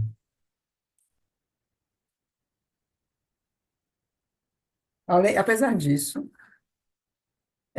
bom, aqui eu acho que é claro isso que nós lemos, né? Porque justamente Cherubino falou de como, digamos, essa religiosidade se manifestou no Ocidente através do catolicismo e como era diferente na Índia. Era isso, essa liberdade enorme, inclusive assim, essa falta de medo, né? Quer dizer, não havia, digamos, tabus. Não havia tabus, no sentido de que não havia proibições, restrições a isso ou aquilo, como houve muito já no Ocidente. E essa liberdade espiritual, é sim uma coisa que é sentida, de certo modo, até hoje, na Índia atual, que você pode fazer uma série de coisas, assim, né? Você pode ainda se vestir sannyasi e sair pela rua, você pode ainda fazer coisa, porque isso é a sua busca espiritual. Então, essa liberdade de busca espiritual é um fator que ainda existe hoje na Índia, mesmo se pouco, né? Mas ainda se vê, e isso corresponde a isso que o Sr. Rubem está falando aqui, essa grande liberdade, quer dizer, o que conta é o seu caminho, você encontrar o seu caminho para essa busca espiritual. Então, havia uma grande liberdade. Então, ele continua, apesar disso, e aí diz a dificuldade, né? A rigidez social, claro, a gente lembra, a gente vai ver isso também na Gita, a ordem social, né? A ordem quádrupla da sociedade. E depois que se criou o sistema de castas, isso foi de uma grande rigidez. Mas então ele diz que, apesar disso, o princípio dessa evolução religiosa e espiritual vasta e multiforme era excelente, pois ao abarcar toda a vida e toda a natureza humana, ao encorajar o crescimento do intelecto, nunca opondo-se a ele ou limitando sua liberdade, mas antes chamando-o para ajudar na busca espiritual, evitou os conflitos do intelecto em sua predominância injustificada, que no Ocidente conduziu à restrição e ao ressecamento dos instintos religiosos e ao mergulho no materialismo e secularismo puro e simples. Então, isso aqui é muito importante, né? Porque justamente como nós vimos, né, que o Shobino fala do Vedas, que a intenção era o conhecimento, a intenção era o saber mais. Então, assim, as discussões, até hoje, não sei se ainda existe, mas havia, talvez ainda exista isso em meio aos eruditos, né? Havia sempre um debate, que não era nunca para alguém ganhar ou impor suas ideias, mas para descobrir qual a verdade maior. Então, assim, eles se encontravam, não era para haver uma dissidência ou para se desassociar né, e acusar um, não, era uma coisa assim muito bonita, porque era realmente para se discutir em torno da verdade mais alta. Então, elas discutiam assim, em termos assim, muito elevados, né? Então, isso é uma coisa assim, muito bonita. E a outra coisa que nós já vimos também, quando falamos da Gita, não havia censura. Quer dizer, os textos sempre foram assim, livres de interpretação, né? Nunca houve assim coisa que fosse proibido, né? Proibido discutir o Veda, é proibido discutir. Não, não. Você podia discutir, interpretar, traduzir, porque justamente a verdade é maior e mais profunda, e a verdade vai surgir um dia. Então, assim, houve essas grandes liberdades assim na Índia.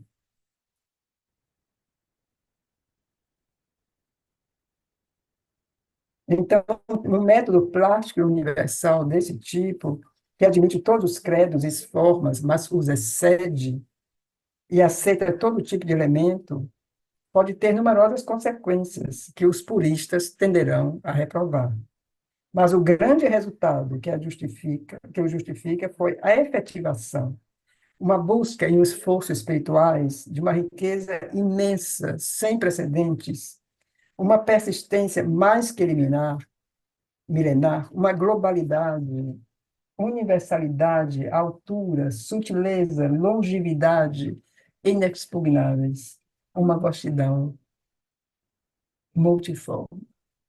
De fato, é apenas por uma tal universalidade e plasticidade que o objetivo mais vasto da evolução pode cumprir-se plenamente. O indivíduo espera que a religião lhe proporcione uma abertura à experiência espiritual, ou meios de se voltar nessa direção, uma comunhão com Deus, ou uma luz que o guie claramente no caminho, a promessa de um além ou um meio para alcançar um futuro supraterrestre mais feliz. Essas necessidades podem ser satisfeitas na base estreita de uma crença dogmática e um culto sectário, mas há também o propósito mais vasto da natureza, que é preparar e fazer progredir a evolução espiritual do ser humano e transformá-lo em um ser espiritual. A religião é, para a natureza, um meio de orientar o esforço e o ideal do homem nessa direção e prover a todos aqueles que estiverem prontos a possibilidade de dar um passo no caminho que conduz à transformação espiritual.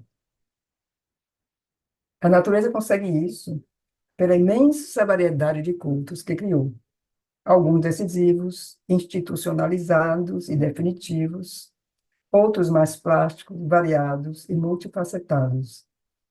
Uma religião que fosse ela mesma um aglomerado de religiões e, ao mesmo tempo, provesse a cada um a experiência interior que correspondesse à sua maneira de ser, seria a mais conforme com esse propósito da natureza. Seria um viveiro rico para o crescimento e o florescimento espirituais. Uma escola vasta e multiforme de disciplina espiritual, de esforço e realização da alma. Quaisquer que sejam os erros cometidos por ela, esta é a função e grande utilidade da religião, seu papel indispensável.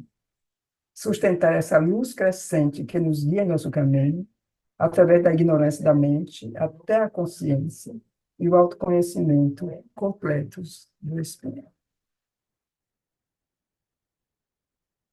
Então, nós vamos concluir aqui, porque já um bocado de coisa, né, que a gente leu.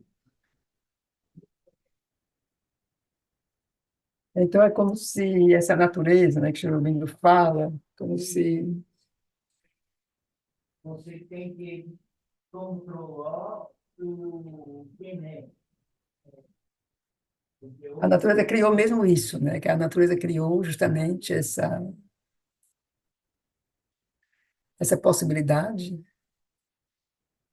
E é curioso, eu sinto como se isso tudo também tivesse à nossa disposição, e essa possibilidade que Cherubim diz, né, essa síntese, fala, e que a gente não, a humanidade fala, né? A humanidade não aproveitou pouco, eu diria, né, disso, quer dizer, tudo como que poderia ter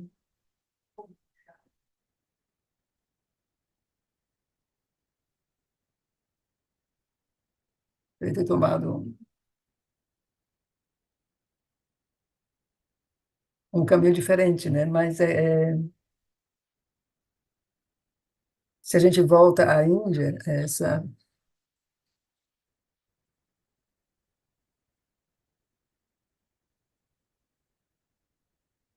porque também na Índia, né? Que, como ele diz assim, não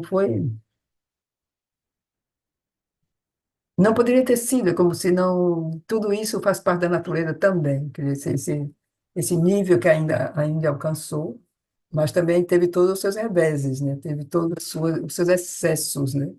E teve todas as suas influências, né? Que foram mudando, que foram se penetrando, né, no cerne, né, da espiritualidade, que foram mudando durante o século, durante os milênios. Então, estamos agora, assim, a humanidade diante de escolhas, né, diante de...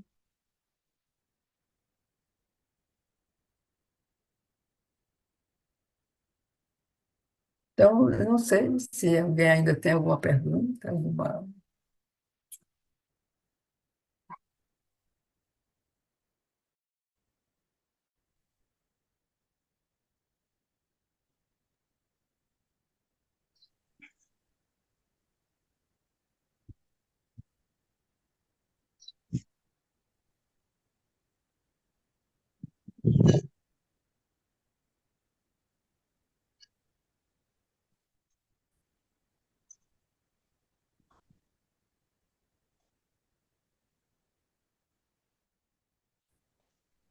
Boa tarde.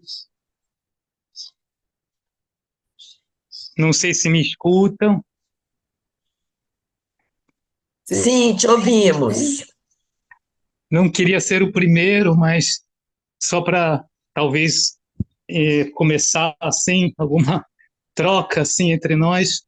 É, o primeiro texto que eu tinha lido há uns anos atrás, Segredo dos Vedas, ali tem uma colocação de Sri Aurobindo sobre aquela era dos mistérios, de um conhecimento mais profundo da época dos rishis, de uma era da intuição, que parece assim, e ele aponta naquela direção assim de que talvez o que ficou, né, escrito através daquelas fórmulas muito mais fixas, né?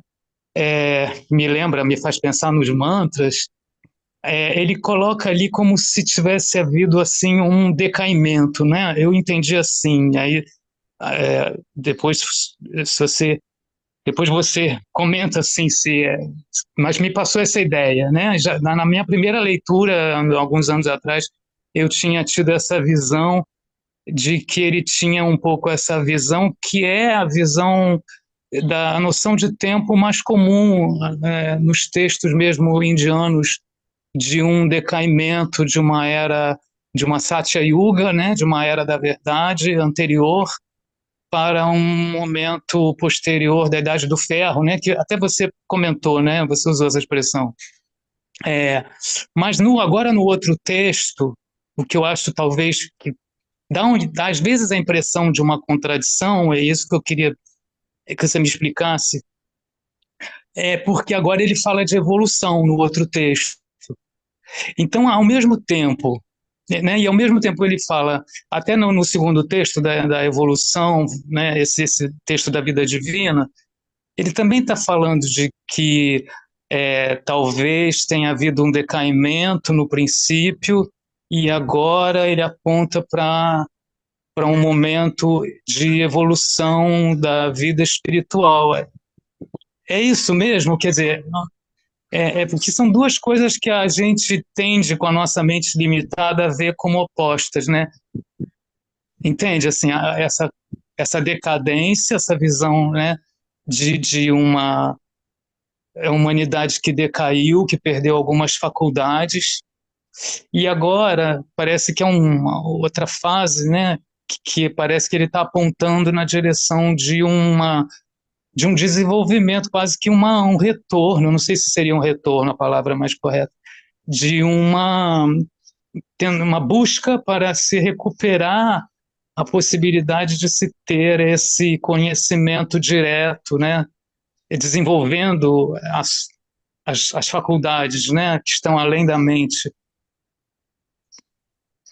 Então, Oh, eu acho que é isso, tá colocada a minha pergunta. eu acho que primeiro tem isso que a gente pensa dual, né? Quer dizer, assim, é isso ou é aquilo, né? Mas Uhum. isso que você chama essa descida, né? A partir de alguma coisa que era maior do que os Vedas talvez traduziam isso, faz parte justamente da evolução, faz parte do progresso. Uhum. Ele teve que passar isso. Primeiro porque eu acho que isso também pode ser a minha interpretação. Eu acredito que quando o Cherubino fala de uma vida divina sobre a Terra, isso tem que ser coletivo. Quer dizer, por isso que a gente diz o yoga de Cherubino é coletivo, porque Uhum. a vida divina sobre a Terra é coletiva.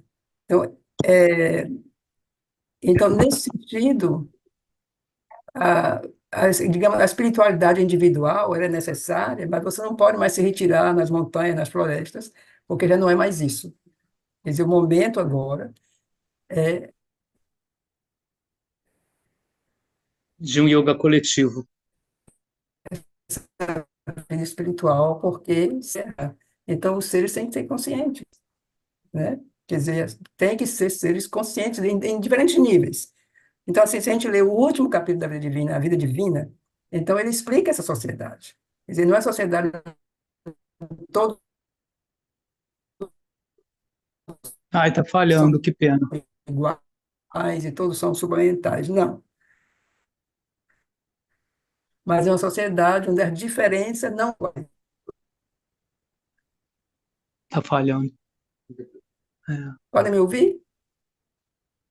Com Fale algumas mais falhas. pausadamente. Pausadamente, Agora? mas lentamente. Agora? Dá para ouvir? Dá para ouvir agora? Não. Sim, sim, sim. Dá para ouvir? Então, bom, eu não sei até onde vocês ouviram, mas eu vou repetir, então. Eu estou falando da vida divina, né? Do último capítulo do livro, A Vida Divina, que se chama A Vida Divina. Então, a vida divina é uma coisa que tem que ser coletiva.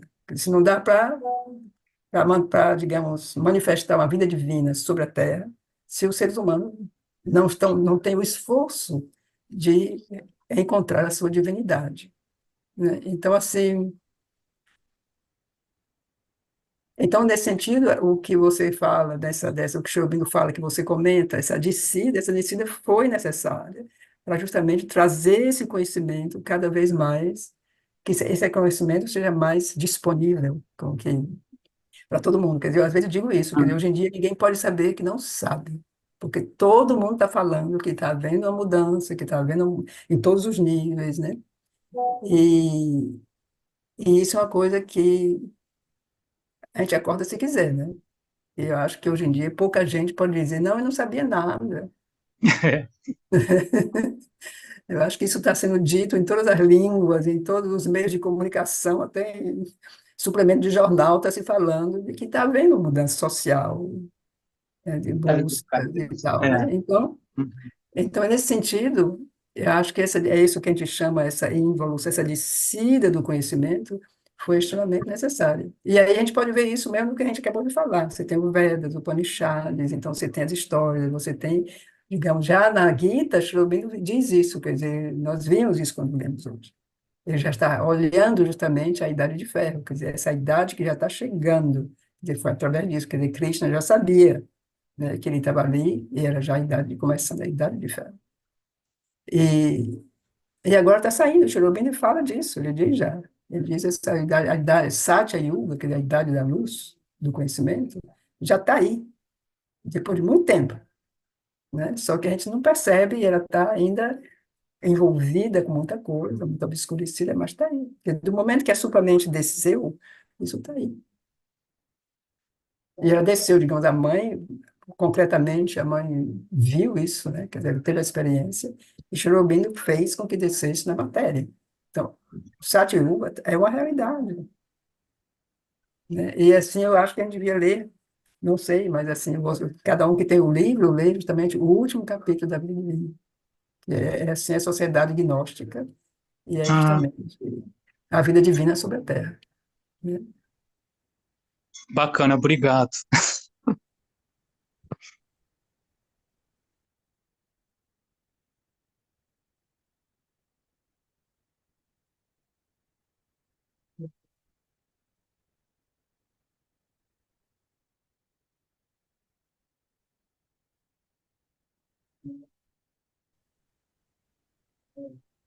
Oi, Eliamane, todos. Eu queria lembrar que nós agora estamos passando por uma fase em que tem muita evidência a questão indígena e a gente, buscando na história do Brasil, a gente vê que havia um novo mundo aqui. E os europeus consideraram novo, a partir disso, eles eram velhos. Isso aqui era novidade. E já existe um movimento assim, bem consistente de procurar nas origens indígenas essa intuição que era anterior ao intelecto, e alguma coisa de semente que eles guardavam. Então, é um pulso entre uma verdade que vem a partir da intuição e outra verdade que se manifesta como descida com o intelecto querendo dividir. Isso é um testemunho disso que a Ariamane acabou de dizer.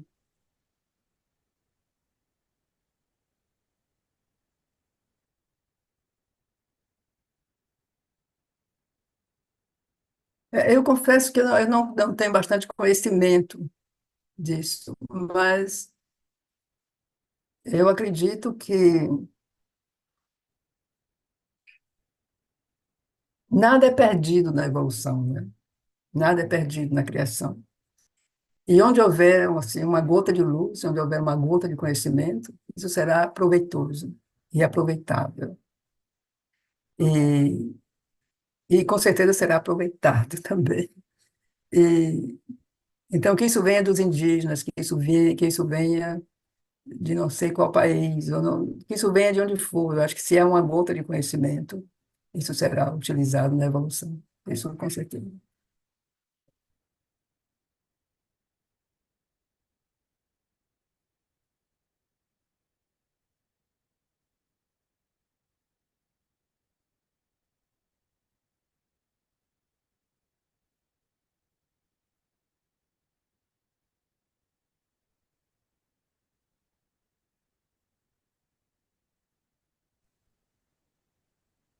Ariamane,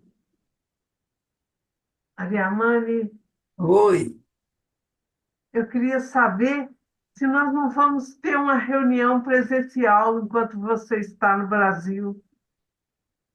Isso está se organizando, ó. Isso está se organizando em Belo Horizonte, no mês de agosto. Agosto. Agosto. Ah, tá certo, tá certo. Acho que a Lenora já tinha me falado isso. Tá. Um prazerão ver você, viu? Obrigada. Também é sempre para mim é um prazer ver todo mundo, né? Saber que agora estamos perto, geograficamente perto. Certo. Ariamane estará conosco na Semana Shri Aurobindo, Alcione, aqui em Sim, Belo Horizonte, sim, né? Próximo de Belo Horizonte, a Ariamane vai ser uma das orientadoras de oficina e vai estar fazendo leitura na programação da Semana Shri Aurobindo. tá certo. 15 de Pega o agosto. 15 de agosto, começa É, antes, no dia 13, certo. né? Já mandei a programação para você, vamos reforçar essa data aí com você, Tá, ok? tá ok.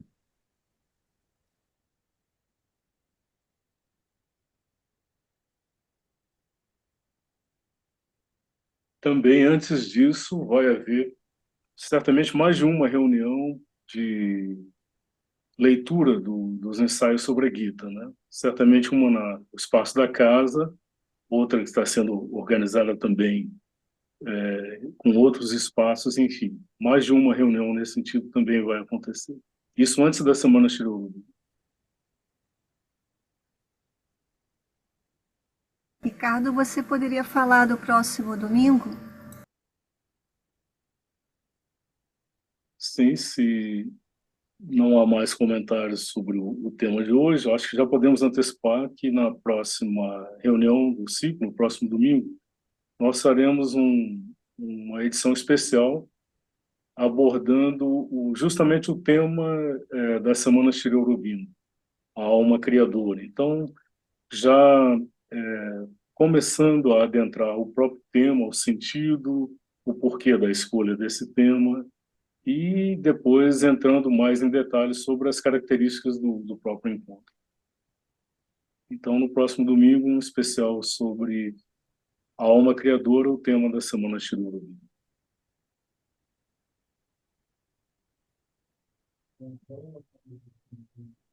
Antes Então tá. disso, no sábado, a continuação da leitura de Rolf, que está abordando o canto 2 do livro 1 de Savitri.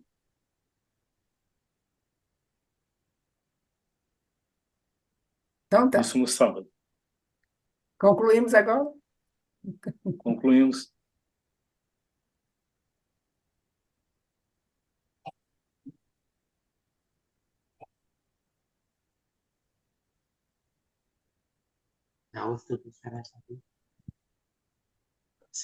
Sim, sim.